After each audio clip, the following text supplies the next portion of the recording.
Сәлеметсіздер ме, құрметті оқушылар. Бүгінгі тақырыбымыз Қазақстандағы жаңа экономикалық саясат, 20 ғасырдың 20-30 жылдардағы әміршіл әкімшіл жүйенің саясаты және де кеңес мемлекетінің дін жөніндегі саясаты, индустрияландыру и ұжымдастыру, яғни кіші қазан төңкерісі. Сұрақ мынадай. Жаңа экономикалық саясатта, яғни бір сөзбен айтқанда ЖЭС, бағытталу қабылданған мерзімі, яғни съезд, Ресей кеңестік партияның, яғни большевиктер съезінде қашан болды деген сұрақ. Мына жақта ол бізде белгілейік, яғни Д варианты, 1921 жылы 10-шы съезде қабылданады, яғни жаңа экономикалық саясат. Бізде келесі индустрияландыру деген бар, ол бізде 1925 жылы 14-ші съезде қабылданады. Бұл да ұбт-ның сұрағы. Және де 15-ші съезд деген бар. Индустрияландыру. 15-ші съезд, яғни 1927 жылы. Ол бізде, яғни ұжымдастыру. Бір сөзбен айтқанда, яғни орысша коллективизация деп атайды тағы да. Жақсы, кеттік келесі сұрақ. Әскери коммунизм негізінде енгізілген еңбек міндеткерлігі мен еңбекке жұмылдырудың жойылу себебі. Белгілейік. Қараңыздар. Мына жақтағы жауап, әскери коммунизм қашан құлады, яғни бұл саясаттан кейін қандай саясат келді, яғни Д варианты жаңа экономикалық саясаттың енгізілуіне байланысты. Өйткені әскери коммунизм, оқушылар, ол бізде азамат соғысы кезінде болған еді. Азамат соғысы. Естеріңізде бар ғой, азамат соғысы, ол бізде 1918 бен 1920 жылдары болды. Келесі. Қазақстандағы 1920 жылдары, яғни басындағы жаппай аштық себебі не болды? Не үшін? Яғни 20 жылдарда бізде Қазақстанның көбінесе батыс Қазақстан және де орталық Қазақстан, солтүстік Қазақстан, яғни сол аймақтар көбінесе қатты зардап шеккен еді. Енді сонда 20 жылдардың басында ұжымдастыру емес, индустрияландыру емес, жаңа экономикалық саясат емес, әскери коммунизм. Өйткені азамат соғысынан кейін бізде осы әскери коммунизм кезінде барлықтарынан артық өнімді тартып алған еді. Содан кейін осы аштық болған еді. Жаңа экономикалық саясат кезінде рұқсат етілді. Оқушылар, ұбт-да контекст сұрақ келеді. Яғни кесте форматында Атамұра баспасын бір қарап шықсаңыздар болады. Атамұра баспасында мынада бір кесте тұр. Бірінші жағында, яғни әскери коммунизм деп тұрады. Әскери коммунизм. Екіншісінде ЖЭС. Екеуінің ерекшеліктері немесе айырмашылықтары. Солардың әрқайсысын жазып шығатын болады. Сонда мына жақта жаңа экономикалық саясат кезінде нені рұқсат етті десе, яғни ол кезінде сәл жеңілдетілді, сәл капитализмге ұқсады. Мына жақта жауабы жерді жалға алуға, жалға беруге болады. Және де тағы да азық-түлік салығы болды. Яғни азық-түлік салығы. Оған дейін азамат соғысы кезінде, әскери коммунизм кезінде азық-түлік салғырты деген болған еді. Яғни ол азық-түлік салғырты дегеніміз артық өнімді тартып алу деп аталады. Мысалы, 70% мемлекетке бересінде 30% сенің өмір сүруіне жеткілікті деген сияқты. Сондай нәрсе. Келесі нәрсе ол жаңағы жерді жалға беру, жалға алу деген сияқты. Сосын жалпы еңбек міндеткерлігі деген жойылды. Яғни еңбек міндеткерлігі жойылды. Міндетті жұмыс істеу керек деген нәрсе жоқ болды. Түсінікті ме? Міндеткерлігі жойылды. Келесі. Жекешелендіру ол жақтарда бола бастады, яғни жерді жалға алды, жалға берді. Әскери коммунизм кезінде ол кезде наоборот болды, яғни несі рұқсат етілмеді. Барлығы мемлекеттендірілді, наоборот. Келесі, 1920-21 жылдары шаруалардың қарулы көтеріліс кезінде көтерілген ұран, яғни не деп айтылды? Сол кезде әрине бүкіл аймақтарда қарсылық танытты, көтеріліске шықты. Мына жақта жауабы, яғни Б варианты, коммунистерсіз большевиктер үшін деген. Түсінікті ме? Жақсы. Жер шаруаларға, өнеркәсіп жұмысшыларға деген бұрында енді ұбт-да келетін СР деген бар еді. Яғни жерді жалға алғандар соларға берілу керек деген сияқты болды. Келесі. Даладағы аштық атты мақаласында 1930-33 жылдары, яғни аштықтың әрбір адамды қамтығанын, қазақтарға үнемі қырылып қалу қаупі төнгенін атап өтті. Белгілеп кетейік. Мына жақтағы жауап, яғни С варианты Тұрар Рысқұлов болады. Меңдешев тоже айтқан, бірақ та Меңдешев былай айтады. Солтүстік Қазақстан солтүстік және де орталық губернияларында осында аштық жайлағандығын туралы айтады. Түсінікті ме? Яғни жалпы аштық кеңетек алып жатыр деп айтады. Осы Меңдешевтің айтқаны бар, сосын жаңағы Тұрар Рысқұловтың ол даладағы аштық атты мақаласында жазғаны бар. Жақсы. Азамат соғысы мен шетелдік интервенция жылдары кезінде енгізілген саясат жаңа алғашқы сұрақтардың бірі болды. Белгілеп кетейік. Яғни шетелдік интервенция дегеніміз, естеріңізде бар болса, яғни басқа бір бөтен ел, басқа бір елдің ішкі саясатына араласуы. Яғни бұл бізде интервенция деп аталады. Дүние тарихшы таңдаған оқушылар тоже жақсырақ біледі.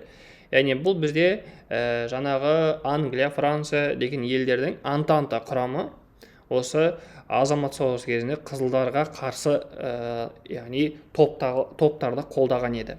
Сонда мына жақтағы жауап, енгізілген саясат ол бізде әскери коммунизм болады оқушылар.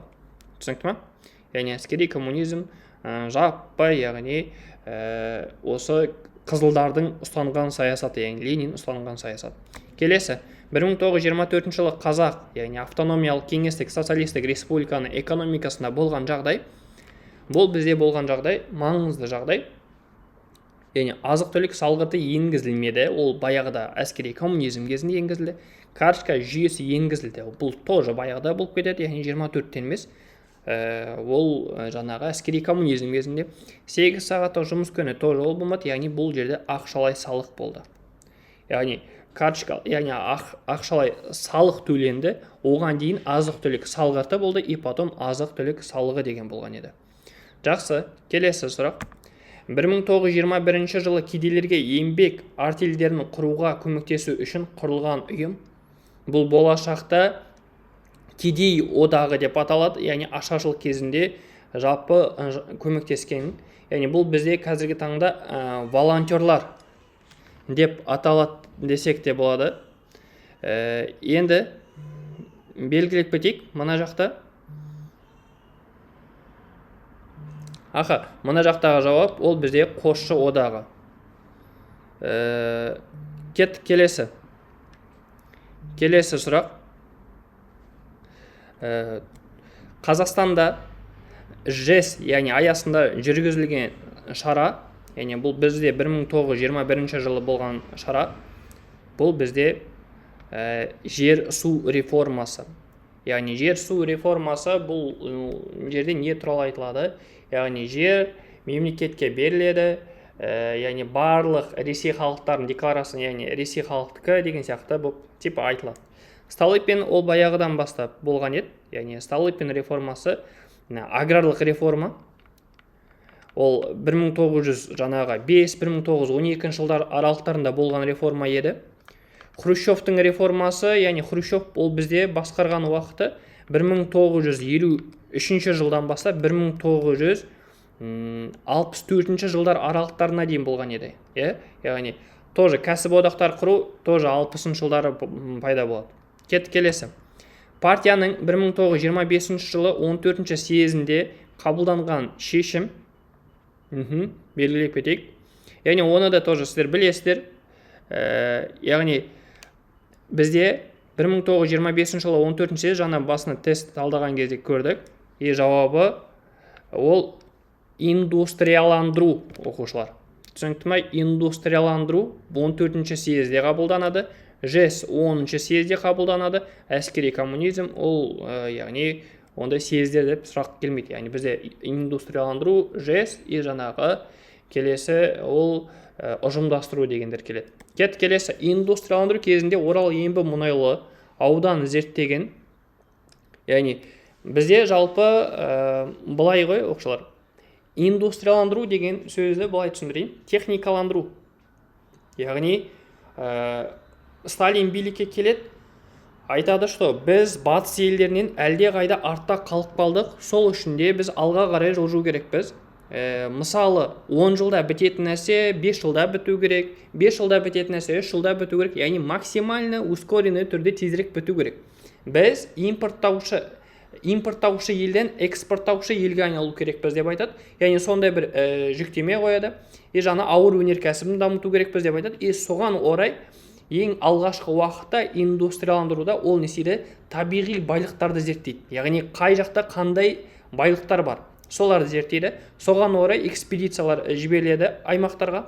Қазақстанға экспедиция ретінде Орал Ембі мұнайлы ауданын зерттеген, ол бізде Губкин болып саналады, оқушылар. Түсінікті ма? Панкратова деген алдағы уақытта сіздер етақта мектептерде де уже өткенінде шығарсыздар. Яғни Ермұхан Бекмаханов деген атақты біздің тарихшымыз бар. Ермұхан Бекмаханов қазақ кср-нің тарихы атты еңбек жазады. Яғни қазақны өзі жазбайды, қосылып тарихшылармен бірге жазады. Просто соның ішінде Кенесары Қасымұлы туралы бір мақала бар. Яғни соның ішінде бір тақырып бар. Сол кезде Кенесары Қасымұлын ақтап шығады. Ақтап шыққаны үшін Ермұхан Бекмахановты 1952 жылы ол кісіні яғни 25 жылға соттаған еді.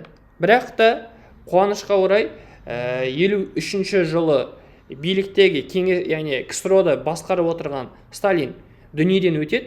Одан кейін билікке Никита Хрущев деген келеді. Естеріңізде бар болса, Никита Хрущев кезі ол бізде жылымық кезеңі деп аталады. Яғни оттепель дейді орысша. Сол жылымық кезеңінде жаңағы кімдер? Зиялылар, қазақ зиялылары, интеллигенциялары көбісі ақталып шығады. Тек осы жаңағы исключение алаш зиялылары. Потом 1954 жылы осы Ермұхан Бекмахановты ақтауға атсалысқан осы Анна Панкратова болып саналады. Яғни сонда ұбт-да Анна Панкратованың қандай байланысы бар десе, жаңағы Ермұхан Бекмахановты ақтауға атсалысты дейсіздер. Түсінікті ғой? Жақсы оқушылар, жалғастырамыз. Индустрияландыру жылдарында Қаныш Имантайұлы Сәтпаевтың сіңірген еңбегі, яғни біздің Қаныш Имантайұлы Сәтпаевымыз, яғни Қазақ КСР-нің ең алғашқы яғни ғылым академиясының президенті болып саналады. Яғни біздегі мысалы қызықты деректердің бірі осы Кемел Ақышевты, яғни туысқаны болып келеді, сол кісіні үйінде өсіреді, асырайды. Болашақта атақты жаңағы алтын адамды тапқан адам еді. Түсінікті ме? Енді қараңыздар, Қаныш Имантайұлы Сәтпаевтың сіңірген еңбегі ол бізде Жезқазған ауданында мыс кенін зерттеген еді. Яғни бұл жаңағы индустрияландыру кезінде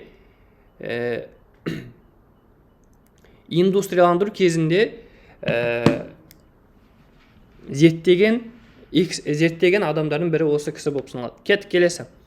Тағы да жаңа біз айтып кеттік, Орал Ембіні Губкин дедік. Сосын орталық Қазақстандағы, мына жақта орталық болатын болса, оқушылар, орталық Қазақстанның минералды шикізат байлықтарын зерттеген ол бізде Курнаков болып саналады. Түсінікті ме? Түсінікті ғой? Кеттік. Қазақстандағы табиғи байлықтар зерттеулі басталды. Ол бізде жазып кетейік, индустрияландыру кезінде.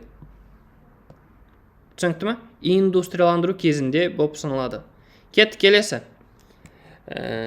Бірінші 5 жылдық жалпы КСРО әр қашанда жаңағы жетістіктерге жету үшін немесе бір өздеріне жоспар құрады. Яғни олардағы экономикалық даму ол жоспарлы түрде болатын. Жоспарды олар 5 жылдыққа бөлетін. Соған орай бірінші 5 жылдық осы 1900 қай жылдары болды десе 28 жылдан 32 жылдары. түсінікті ма? Кеттік келесі. Түрксіб темір жолы, ана жерде опечатка кетіп қалыпты, яғни Түрксіб, Түрксіб. Яғни Түркістан, Сібір ғой. Түрксіб темір жолы жалғастырды, ол қай жақтарды?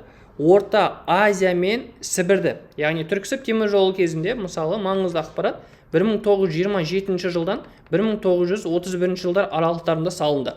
Бұл бір. Негізінен бұл Түрксіб темір жолы салыну керек, 5 жылда салыну керек. Негізінен бірақ 3 жыл қателеспесем 10 ай ма 8 ай бұрын, яғни сол уақытта салынған, яғни ертерек салынып кеткен. Бұның басшысы, яғни басшысы кім болды десе, Шатов болған. Басшы Шатов. Орынбасары біздегі Тұрар Рысқұлов болады. Орынбасары бізде Тұрар Рысқұлов.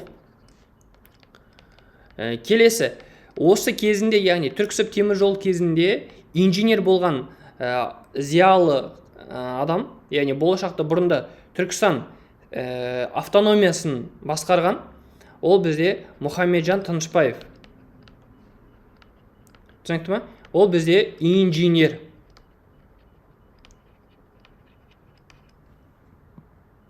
Түсінікті ғой? Келесі. Индустрияландыруда ұлттық бағыт ұстанып, жергілікті мамандарды оқытуды ұсынған тұлға, ол бізде Смағұл Сәдуақасов оқушылар. Яғни Смағұл Сәдуақасов, бізде оның бір сөзі бар. Қазақ отары боп келді, отары боп қалды деген сөзі бар. Яғни не нәрсе? Біздегі қазақ баяғы патша үкіметі кезінде тәуелді болдық, содан бастап әлі де тәуелдіміз. Яғни бұл жерде не деп айтады? Жергілікті халықты оқытуды ұсынады, басқа жақтан келген емес. Түсінікті ма?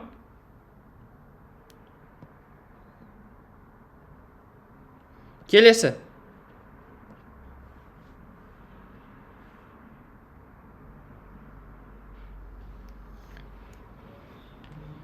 Келесі.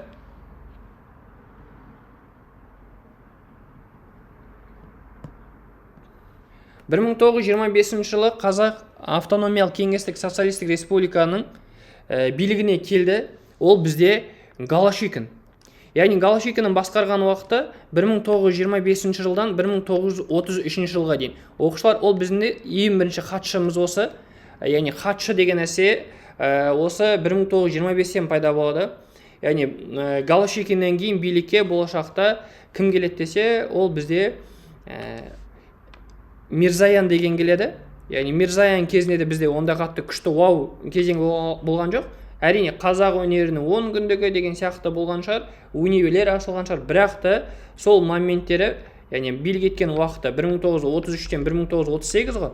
Сол уақыт аралықтарында өкінішке орай репрессиялар да болған еді. Яғни жалғасты. Біздегі жаңағы алаш зиялылары болсын, қазақ интеллигенциясы болсын, сол уақыттары атылған еді. Келесі. Ұжымдастыру жылдары ұлтшыл деген кінә тағылған көрнекті мемлекет қайраткерлері.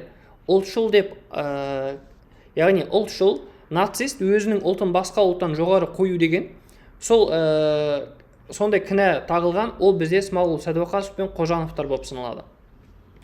Келесі. 1927 жылы ауыл шаруашылығын ұжымдастыру бағытын жариялаған съезд, оны біз уже талдап кеттік, айта салайық.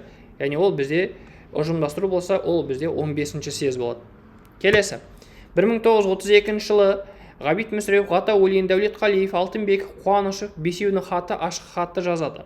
Яғни бұл жерде бұндай бір статистикалар бар. Яғни кімге жазды оқушылар? Ол бізде Голощекинге жазды. Статистика қандай?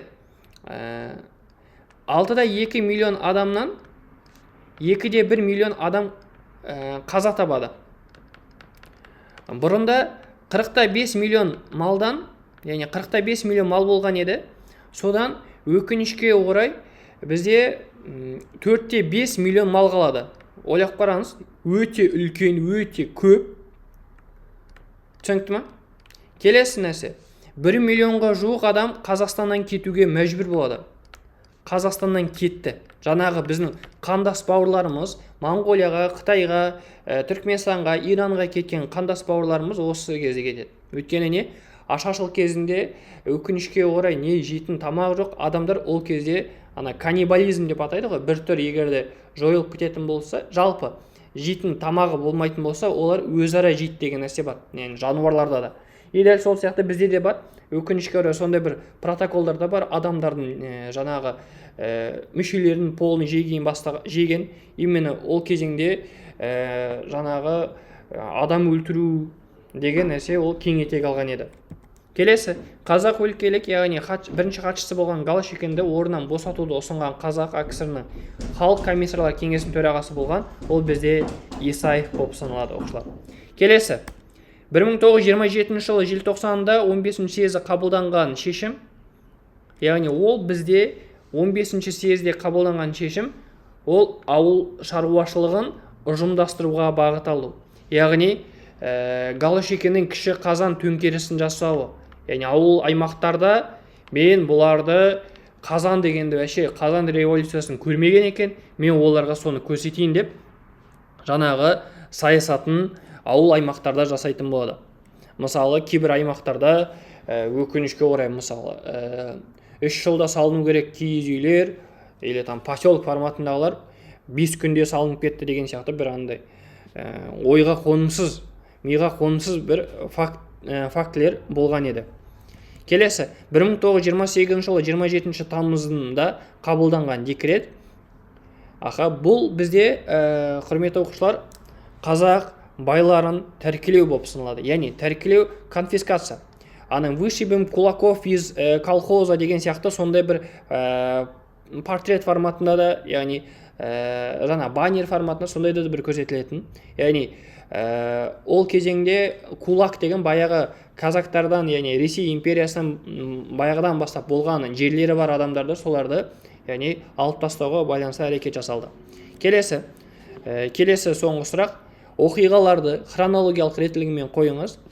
Яғни сонда ЖЭС, яғни ол бізде 1921, екінші индустрияландыру 1925, үшінші әскери коммунизм 1918 бен 1920 жылдары, ұжымдастыру ол 1927. Сонда қарайсыздар, бізде 3-тен басталу керек, яғни мынау келмейді, 3 болады, 1 болады, и потом соңғысы негізінен 4 болу керек, 2 және де 4, яғни Д варианты. Осымен бітті. Назарларыңызға рахмет, оқушылар. Яғни келесі сабақ оқушылар сенбі күні болады сағат 5-те. Телеграмда жіберем, тағы да өздеріңіз тағы да дайындалсаңыздар. Рахмет, сау болыңыздар.